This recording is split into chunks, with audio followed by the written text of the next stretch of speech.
வணக்கம். Welcome to கதை திரட்டு audio books. இந்த வீடியோவில் நம்ம என்ன கதை கேட்க போகிறோம்னா சித்தி சிறுகதை. நம்ம சேனலை இது வரைக்கும் சப்ஸ்கிரைப் பண்ணாதவங்க சப்ஸ்கிரைப் பண்ணுங்க. பக்கத்தில் இருக்கிற பெல் ஐக்கானை கிளிக் பண்ணி ஆல்ங்கிற ஆப்ஷனை ப்ரெஸ் பண்ணுங்க. ஸோ தட் நான் போடுற கதைகளை உடனுக்குடனே நீங்கள் கேட்கலாம். வாங்க கதைக்குள்ளே போகலாம். பங்களா முன் நின்ற மணி ஒரு கணம் நடுங்கினான். பங்களாவின் தோற்றமே இதுவரை அவன் உணர்ந்தறியாத பயத்தை கிளப்பிவிட்டது. சென்ற வருஷம் வரைக்கும் அதனுள் வளைய வளைய வந்த அவன் அதன் அருகே வெகு சமீபத்திலேயே இருந்தும் தொலை தூரத்தில் தள்ளப்பட்டவனாகிவிட்டான். மெல்ல மெல்ல நடந்து காம்பவுண்ட் கேட் அருகே வந்து நின்று பார்த்தான். போன வருஷம் பார்த்த பூச்செடிகளும் கமுக மரங்களும் அதே இடத்தில் இருப்பதே ஒரு புதுமையாக கூடப்பட்டது. தகப்பனாரின் காலத்துக்கு பிறகு ஏற்பட்ட விபரீதங்களின் விளைவுகள் எப்படி வேண்டுமானாலும் இருக்கலாம் என்று தன்னுள்ளேயே உறுதிப்படுத்தி கொண்ட அவனுக்கு கமுக மரங்களும் பூச்செடிகளும் அவை இருந்த இடத்திலேயே இருந்தது ஆச்சரியமாகத்தான் இருந்தது. ஒரு காலத்தில் அவன் அப்பாவை சாயாத விழாத மரமாக எண்ணியிருந்தான். அந்த அப்பா சாய்ந்த பிறகு இந்த மரமும் செடியும். கதவை திறந்த அவன் இரு புறங்களிலும் இருந்த புல்வெளியையும் ரோஜா பதியன்களையும் பார்த்தவனாய் நடந்தான். பார்க்க பார்க்க நடக்க நடக்க சித்தியை பற்றி ஒரு நல்ல அபிப்பிராயம் கூட அவனுடைய மனதின் ஒரு மூலையில் எழுந்தது. அப்பாவை காட்டிலும் சிரத்தையாக அவள் தன்னந்தனியாக இருந்தும் பங்களாவையும் சுற்றுப்புறத்தையும் நன்றாக கவனித்துக் கொள்கிறாள். இந்த எண்ணம் எழுந்த சுவட்டிலேயே அவள் மீது கோபமும் ஆத்திரமும் பிறந்தன. அவனுடைய தற்போதைய நிலைக்கு சித்திதானே காரணம். அவனுடைய ராஜபாட்டைக்கு அவள்தானே குறுக்கு சுவர். அப்பாவின் அந்திய காலத்தின் உதய வேளையில் சித்தி என்கிற இருள் மட்டும் முளைத்திராவிட்டால் அவனுடைய வாழ்க்கை வானம் எத்தனை பிரகாசமாய் அமைந்திருக்கும். 300 ரூபாய் சம்பளத்தில் 4 குழந்தைகளை வைத்து கொண்டு அவன் வேசாரி போவானா? பிறரை நொந்து புண்ணியம் இல்லை என்ற ஞானோதயம் பிறந்தபோது அவன் தன்னையே நொந்து கொண்டு நடந்தான். போர்ட்டிகோவில் ரசகுண்டு விளக்கு அஸ்தமிக்கிற வேளையில் 2 கெட்டான் வெளிச்சத்தில் ஒளி மங்கி காணப்பட்டது. 3 படிகளை தாண்டி அவன் கதவண்டை வந்தான். கால்கள் தாமாக செருப்பை கழற்றின. போன வருஷம் வரையில் மாடியில் இருந்த தன் அறை வரைக்கும் செருப்புடனே நடமாடியவன் இப்போது ஓர் அந்நியன் வீட்டில் நுழைவது போல அல்லவா நுழைகிறான். இந்த எண்ணம் தோன்றியதுமே மனம் கசந்தது. அந்த கணமே திரும்பி விடலாமா என்று கூட தோன்றியது. எண்ணத்தில் அவன் ஊசலாடி கொண்டிருக்கையிலேயே ஹாலில் அரவம் கேட்டது. சித்தியின் அண்ணன்மார்களில் ஒருவனோ தங்கைகளில் ஒருத்தியோ வருகிறார் என்று நினைத்து திடுக்கிட்டு நிமிர்ந்து பார்த்தான். யாரு, மணியா என்று கேட்டாலே தவிர சித்தி வாயார வா மணி என்று கூப்பிடவில்லை. ஏன் அழைக்கவில்லை? இந்த வீட்டில் உரிமை இல்லையடா என்று குத்தி காட்டுகிறாளா? ஆமாம், நான் தான் என்ற மணி கை பையுடன் ஹாலுக்குள் நுழைந்தான். சித்தி ஊஞ்சல் சங்கிலியை பிடித்து கொண்டு நின்றாள். ஒரு கணம் மணி பிரமித்து போனான். தேக்கு பலகைக்கு புது வார்னிஷ், இரும்பு சங்கிலிகளுக்கு அலுமினிய சாயம். அந்த ஊஞ்சலில் அவன் எத்தனை வருஷங்கள் குழந்தைகளை மடி மீதும் தோள் மீதும் வைத்து கொண்டு ஆடி இருக்கிறான், விளையாடி இருக்கிறான். பஸ்ல வந்தியா என்று கேட்டாள் சித்தி. அவனை உட்காரக்கூட சொல்லவில்லை. இல்ல, ரெயில தான் வந்த. மணி 7 போகுது, கை கால் அலம்பிட்டு வா, பலகாரம் சாப்பிடலாம் என்றவள். மதுராந்தகத்துல மழை இருக்கா என்று கேட்டாள்.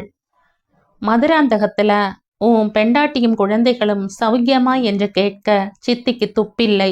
மழையை பற்றிய அக்கறை காட்டுகிறாள். ஏன், அப்பா வைத்து போன நிலம் மதுராந்தகத்தில் தானே இருக்கிறது. நான் புறப்படுகிற வரைக்கும் பெய்யவில்லை என்றான் அவன். சரி, கை கால் அலம்பிட்டு வா. உன் அண்ணா தம்பி தங்கை யாரும் இங்கே இல்லையா? இல்ல, இங்க உன்னுடன் தானே இருக்கிறார்கள் என்று யாரோ சொன்னார்களே. ஏதோ இஷ்டம் இல்லாத சமாச்சாரத்தை கூறுவது போல சித்தி. ஆமா, கொஞ்ச நாள் ஆரம்ப தசையில இருந்தாங்க, அப்புறம் நானே போக சொல்லிட்டேன் என்றாள். பிறகு எதையோ நினைத்து கொண்டவளைப் போல, அண்ணாவாவது தம்பியாவது இந்த பந்தம் எல்லாம் சுமையாயிடுறது என்னை போன்றவர்களுக்கு. பிள்ளை இல்லாத சொத்துன்னு ஒவ்வொருத்தனுக்கும் நினப்பு என்றாள். மணி சிரித்தான். அவனுடைய சிரிப்பில் வெறுப்பு தெரித்தது. ஏன் சிரிக்கிற? பிள்ளை இல்லாத சொத்துன்னு நினைக்கிறதுல தப்பு இல்லைன்னு தோணித்து, அதனால சிரிப்பு வந்ததா? நான் வேறு எதையும் செய்ய முடியாதே சித்தி, என்ன செய்ய? மணி எங்கேயோ பார்த்து கொண்டே சொன்னான். சொல்லி முடித்த பின்புதான் தன் பார்வையின் திசையில் தகப்பனாருடைய பிரம்மாண்டமான போட்டோ இருப்பதை உணர்ந்தான். அவனுடைய பதிலுக்கு சித்தி வாய் திறக்கவில்லை. அவளுடைய கண்களும் போட்டோவை நாடின. இந்த போட்டோ ரொம்ப நன்னா இருக்கு, என்லார்ஜ் பண்ணினியா? ஆமாம் என்று தலையசைத்தவள் திடீரென்று மௌனத்தில் ஆழ்ந்தாள். பிறகு அவளே திடீரென்று வாய் திறந்தாள். குரல் கம்மியது. 2 காஃபி இருக்கு, இன்னொன்னு மாடியில உன் அலமாரியில வச்சிருக்கேன். கனத்த கண்களில் இருந்து 2 முத்துக்கள் கன்னங்களில் விழுந்து ஓடியதை பார்த்த மணி அவளுடைய நெஞ்சின் கனத்தை உணரவில்லை. எனக்கு ஏது அலமாரி என்று கேட்டான். இப்போ அந்த அலமாரி உன்னுடையது அல்ல என்பதைத்தானே சொல்லி காட்டுகிறாய் என்று சித்தி தாழ்ந்த குரலில் கேட்டாள். யதார்த்தத்தை சொன்ன என்ற மணி, நான் இப்போ கை கால் அலம்ப போறேன் என்று சொல்லிவிட்டு கிளம்பினான். அவன் சாப்பிட உட்கார்ந்த போது, நீ இன்னைக்கு வருவேன்னு தெரியும், ஆனா எப்ப வருவேன்னு தெரியாது, அதனால சமைக்கல என்றாள் சித்தி. இது போதும் என்றான் மணி. ஆத்திரம் தீர, எல்லாம் இது போதும் என்று சொல்ல அவனுக்கு நாக்கு துடித்தது. அவன் சாப்பிடுகையில், சுசீலாவ பிரசவத்துக்கு அவ அம்மா வீட்டுக்கு அனுப்பியிருந்தியா என்று கேட்டாள் சித்தி. 4வது பிரசவம், அதுவும் 3வது பிறந்து 8 வருஷத்துக்கு அப்புறம். மதுராந்தகத்திலேயே நிறைய மருத்துவச்சிகள் இருந்தார்கள். சித்தி லேசாக சிரித்தாள். நீ எதிர்பார்க்கவே இல்லை இல்லையா? எத? இப்படி இந்த வயசுல இத்தனை நாளுக்கு அப்புறம் குழந்தை பிறக்கும்னு. மணிக்கு என்ன சொல்வது என்றே தெரியவில்லை. அவனுடைய தவிப்பே ஆத்திரத்தை கொட்டியது. 40 வயசிலே எனக்கு பிள்ளை குழந்தை பிறக்கணும்னு நான் ராமேஸ்வரம் போகவில்லைதான். ஆனால் பிறந்து விட்டதே. 3 பெண்ணுக்கு அப்புறம் பிள்ளையா பிறந்ததே. சங்கிலி அறாமல் பிழைத்து கொண்டு விட்டது. என்னுடன் இந்த வம்சம் அருந்து போனாலோ அழிஞ்சு போனாலோ யாருக்கு என்ன நஷ்டம் சித்தி? சித்தி ஒரு கணம் மௌனமானாள். பிறகு தன்னுள்ளேயே வார்த்தைகளை சீராக்கி கொண்டு, நீ இப்படி அங்கலாச்சுக்கிறதுல அர்த்தமே இல்லை. உன் அப்பா நான் அனாதையா தவிக்கப்படாதுன்னு இப்படி ஒரு உயிலை எழுதி வச்சுட்டு போனார். இல்லைன்னா இப்படி பேசுவியா? எனக்கு காலனா சொத்து கூட கிடைக்கலைன்னு நான் துக்கப்படுறேன்னு நீ இப்ப குத்தி காட்டுறியா சித்தி? நீ துக்கப்படுறையோ ஆத்திரப்படுறையோ எனக்கு தெரியாது. இந்த வம்சம் இன்னும் நீடிக்க ஒரு பிள்ளை பிறந்திருக்கான் என்கிறேன், அவ்வளவுதான். இன்னும் 2 இட்லி போட்டுக்கோ, தயிர் இருக்கு, அதுல பிசைஞ்சு சாப்பிடு. சித்தியின் இந்த கரிசனம் அவனுடைய வெறுப்பை பின்னும் பன்மடங்காக்கியது. தயிரின் ருசி என் நாக்குக்கு ஒத்து வராது சித்தி என்றான். மணி, உன் வெறுப்பு ஏன் துக்கத்தையும் மிஞ்சி இருக்கு என்ற சித்தி மெதுவாக எழுந்தாள். பிறகு, நாளைக்கு கார்த்தால 8 மணிக்குள்ள சாஸ்திரிகள் வந்து விடுவார், நீ சீக்கிரமே எழுந்திருக்கணும் என்றாள். சரி. உன் பெண்டாட்டி புல் பிடிக்க வராதது எனக்கு கொஞ்சம் ஏமாற்றம்தான். பிரசவிச்சு 20 நாள் கூட ஆகலையே. ஆனா பிள்ளைய பெத்து கொடுத்திருக்காளே புண்ணியவதி, அதுல ஒரு திருப்தி. மணி பதில் பேசாமல் எழுந்து போனான், கை அலம்ப. இரவு நீண்ட நேரம் மணி தூங்காமல் படுக்கையில் புரண்டான். மறுநாள் தந்தையின் ஆத்மா திருப்தி அடைவதற்காக அக்னி முன் உட்கார்ந்து மந்திரங்களை சொல்ல போகிறான். அப்பா காலமாகி 1 வருஷமாகிவிட்டது என்பதையே அவனால் நம்ப முடியவில்லை. இந்த 1 ஆண்டுக்குள் என்னவெல்லாமோ நடந்தாகிவிட்டது. செங்கல்பட்டில் உதவி தாசில்தாராக இருந்த அவன் மதுராந்தகத்துக்கு மாற்றலாகி போனான். தாத்தாவுடன் இருந்த 16 வயசு பெண் ராஜமும் 13 வயசு பெண் ஜானகியும் பங்களாவை விட்டு வெளியேறினார்கள். பங்களாவை சுற்றியிருந்த நந்தவனத்தில் விருப்பம் போல ரோஜா, மல்லிகை, முல்லை என்று பறித்து பறித்து ஓய்ந்து போன அவர்களுடைய கைகள் முழம் போட்டு வாங்கிய பூக்களை சூட்டிக் கொள்ளும்படி ஆகிவிட்டது. ராஜத்தின் படிப்பு திடீரென முடிந்தது. குடும்பத்து சுமையை அவன் முதலாக உணர ஆரம்பித்தான். ₹1,00,000 பெருமானமுள்ள பங்களா, மதுராந்தகத்தில் நெல் விளையும் பூமி, பேங்கில் ரொக்கமாக ₹50,000. இவையெல்லாம் திடீரென்று பிரத்தியாருடைய பொருள்களாக போய்விட்டன. 55வது வயசில் உத்தியோகத்திலிருந்து ஓய்வு பெறுவதற்கு சில நாள் முன்னால் அப்பா புத்தி பேதமையினாலோ அல்லது ஆசையின் வெறியினாலோ யாரிடமும் சொல்லாமல் கேளாமல் 26 வயசு பெண் ஒருத்தியை ஏதோ ஒரு கோயிலில் தாலியை கட்டி அழைத்து கொண்டு வந்தார். 36வது வயசில் தனக்கு சித்தி ஒருத்தி திடீரென்று எரி நட்சத்திரம் போல முளைப்பாள் என்று கனவிலும் எதிர்பார்க்காத மணி அவசரப்பட்டு ஒரு காரியத்தை செய்துவிட்டான். அப்பா தம் கையாலே சொந்தமாக சம்பாதித்த சொத்தில் ஒரு பங்கை கேட்டான். 3 பெண்களையும் அவர் முன் நிறுத்தி அவர்களுடைய எதிர்காலத்துக்கு வழிகாட்ட சொன்னான். அப்பா இல்லை என்ற வாயால் சொல்லவில்லை, காரியத்திலேயே காட்டிவிட்டார். கல்யாணமாகி 3 வருஷங்களுக்கு பிறகு செங்கற்பட்டுக்கு சித்தியின் அண்ணன் ஒருவன் செய்தியுடன் ஓடோடி வந்தான். மணி சென்னையை அடைவதற்குள் அப்பாவின் இருதயம் நின்றுவிட்டது. அதன் பிறகுதான் அப்பாவுக்கு இருதயமே இல்லை என்பதை அவன் கண்டு கொண்டான். சொத்தில் ஒரு செல்லாத காசு கூட அவன் பெயருக்கு இல்லை. அவனுடைய 3 பெண்களும் எப்படி வேண்டுமானாலும் அலையட்டும் என்று அப்பாவால் எப்படி தீர்மானிக்க முடிந்தது என்று அவனுக்கு வியப்பாக கூட இருந்தது.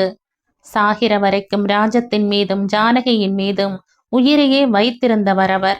அப்படி இருக்க ஏன் அவர்கள் மீது அவருக்கு இரக்கம் இல்லாமல் போயிற்று?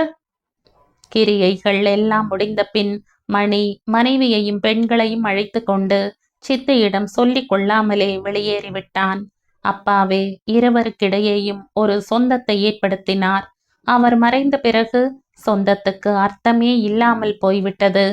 சித்தி யாரோ ஒரு பள்ளிக்கூட உபாத்தியாயரின் 5வது பெண். அவன் அவளுடைய கணவருடைய பிள்ளை, அவ்வளவுதான். அதன் பின் அவன் அந்த பங்களா பக்கமே எட்டி பார்க்கவில்லை. பார்க்கவே கூடாது என்றுதான் கங்கணமும் கட்டி கொண்டிருந்தான். ஊராரை திருப்தி செய்வதற்காகத்தான் அவன் தகப்பனாருடைய ஆப்திகத்தையே நடத்துவதாக இருந்தான். அதுவும் மதுராந்தகத்திலேயே. ஏழமை காரணமாக தன் வாழ்க்கையை ஒரு கிழவருக்கு பணயமாக வைத்தவள் அந்த கிழவருடைய ஆத்மா சாந்தியை பற்றி கவலைப்பட போவதில்லை என்று கருதிய அவன் கடைசி நிமிஷத்தில் சித்தியிடமிருந்து வந்த கடிதத்தை கண்டு அசந்தே போனான். அவர் கட்டி வாழ்ந்த வீட்டிலேயே வருஷாந்தர காரியம் நடக்க வேண்டும் என்று சித்தி எழுதியிருந்தாள். அவனுக்கு அவளுடைய விருப்பத்தை நிறைவேற்றி வைக்க வேண்டும் என்ற ஆவல் பிறக்கவில்லைதான். இருந்த போதிலும் விதவை கோலத்தில் அவள் எப்படி இருக்கிறாள் என்று பார்க்க ஒரு மிருக வெறி தோன்றியது. அவனுடைய தகப்பனாரின் சொத்தை அவள் எப்படியெல்லாம் அண்ணன் தம்பிகளுக்கு மாறி வழங்குகிறாள் என்று அறியவும் அவன் துடித்தான். விசேஷ தினத்துக்கு முன்தினம் வருவதாக பதில் கொடுத்தான்.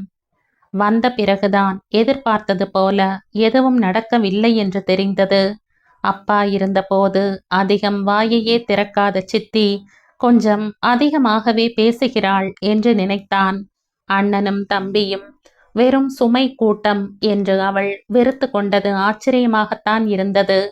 ஆனால் எல்லாவற்றுக்கும் மேலாக தந்தையின் சிறிய போட்டோ ஒன்றை பிரம்மாண்டமாக்கி அதை ஹாலில் மாட்டி ஜரிகை மாலையும் போட்டிருக்கிறாளே, அதுதான் அவனை திக்கு முக்காட செய்தது.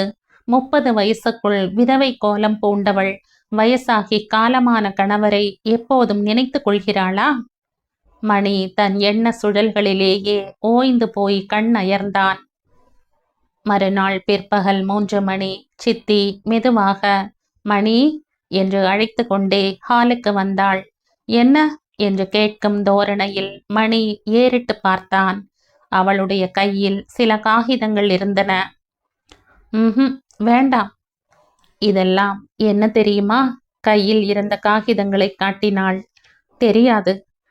திடீர்னு வந்த காரியத்தையே மறந்தவளைப் போல, சித்தி, ராஜத்துக்கு இந்த ஆணைக்கு 17 நிறையறதில்லையா என்று கேட்டாள். ஆமாம், ஜானகிக்கு 14 நிறையும். சுதாவுக்கு 8 நிறைஞ்சாச்சு. அவனுடைய வெறுப்பு பூத்த சிரிப்பை லட்சியம் செய்யாமல், சித்தி, ராஜத்துக்கு வரன் பார்க்க ஆரம்பிச்சிட்டியா என்று கேட்டாள். கேள்வியே அவனை தாக்கியது. அவனுடைய தரித்திர நிலை தெரிந்தும் சித்தி இப்படி ஒரு கேள்வி கேட்கிறாள் என்றால் அதற்கு அவளுடைய திமிர்தான் காரணம் என்று அவன் நினைத்தான். கோபம் அவனுடைய கண்ணை மூடியது. நல்ல கேள்வியாத்தான் கேட்ட சித்தி. ஏன், வயசு பெண்ணை பத்தி கேட்க வேண்டியது தானே? அதை நீ கேட்கறது தான் எனக்கு ஆச்சரியமா இருக்கு. இருந்தாலும் பதில் சொல்லிடுற. இனிமேதான் பார்க்கணும். யாராவது ரிட்டையர் ஆக போகிற கலெக்டருக்கோ பெரிய ஆபீசருக்கோ பார்க்கறேன். முதல் தாரமா கொடுக்க எனக்கு வசதி வேண்டாமா? தன் சொற்கள் தாக்கி அவளுடைய ஆத்திரத்தை மூட்டும் என்றுதான் அவன் எதிர்பார்த்தான். ஆனால் அவள் லேசாக சிரித்தாள். தன் ஆத்திரத்தை புரிந்து கொண்டு சிரிக்கிறாள் என்று அவன் எண்ணினான். மெதுவாக எழுந்தான். பிறகு, நான் இன்னைக்கே ஊருக்கு போறேன் என்கிறான். ஹாலின் ஒரு மூலையில் ஜன்னல் பக்கமாக உட்கார்ந்திருந்த சித்தி எழுந்து அவன் அருகில் வந்தாள். நாளைக்கு போ. சொத்து சம்பந்தமா உன்கிட்ட பேசணும். இதையெல்லாம் நீ கொஞ்சம் படிச்சு பார்க்கணும். அவன் அவளை இடைமறிக்க முயன்றான். ஆனால் அவள் மேலே தொடர்ந்து விட்டாள். நெல் வித்து வந்த பணத்தை என் அண்ணா என்னை கேளாமலேயே எடுத்து கொண்டு விட்டான். நான் கல்யாணம் பண்ணி கொண்டு விதவையானதே தங்களுக்காகத்தான் என்று என் வீட்டு மனுஷால் எல்லாரும் நினைக்கிறார்கள். அதனால, சித்தி நிறுத்தினாள். அதனால, இந்த வருஷம் நல்ல வேளையா நீ மதுராந்தகத்திலேயே இருக்க. அறுவடையானதும் நெல்லை வித்து பணமாக்கிடு. உன் அண்ணா மாதிரி நானும் ஏதாவது செய்து விட்டால் இந்த வருஷத்து வரும்படியும் உனக்கு இல்லாம போயிடுமே என்றான் மணி.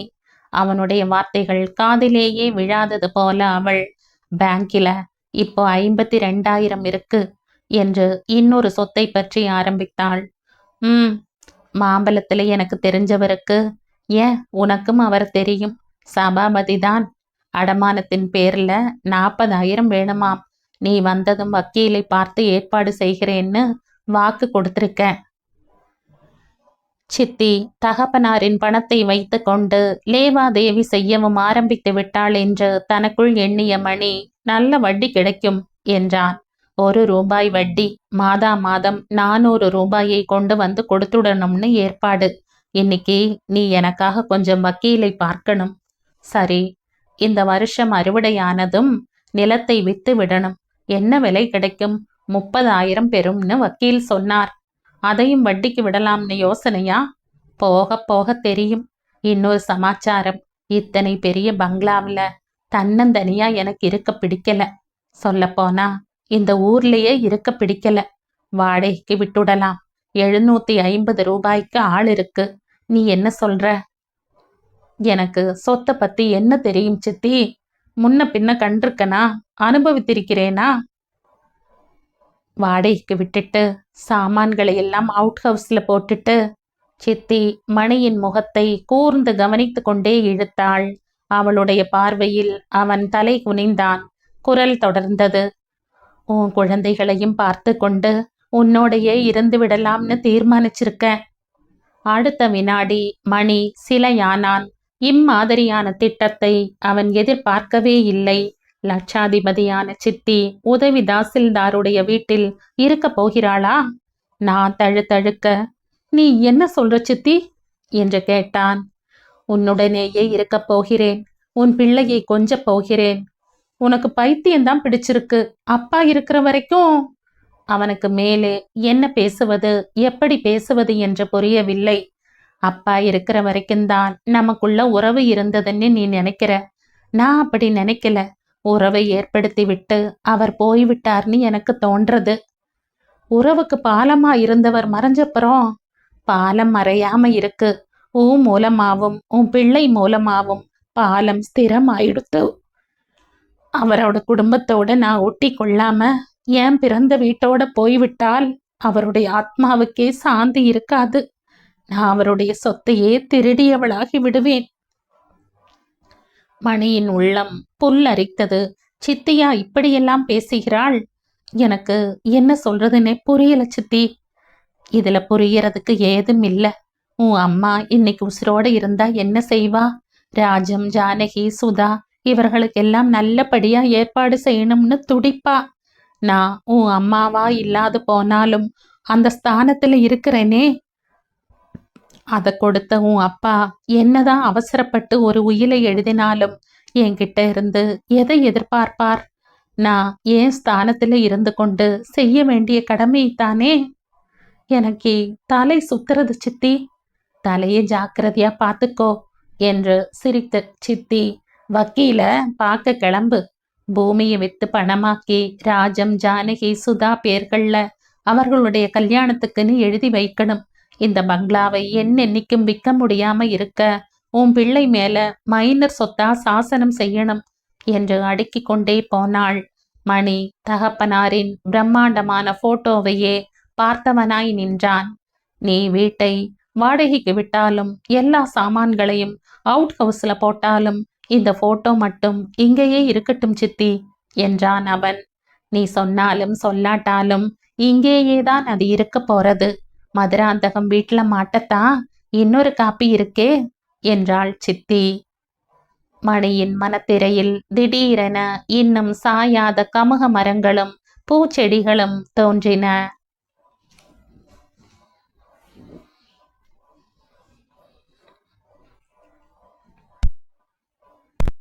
இதோடு இந்த கதை முடியுது. இந்த கதை உங்களுக்கு பிடிச்சிருந்தா லைக் பண்ணுங்க, ஷேர் பண்ணுங்க, சப்ஸ்கிரைப் பண்ணுங்க. மற்ற ஒரு இன்ட்ரெஸ்டிங்கான கதையோட அடுத்த வீடியோல சந்திப்போம். பாய். தேங்க்யூ.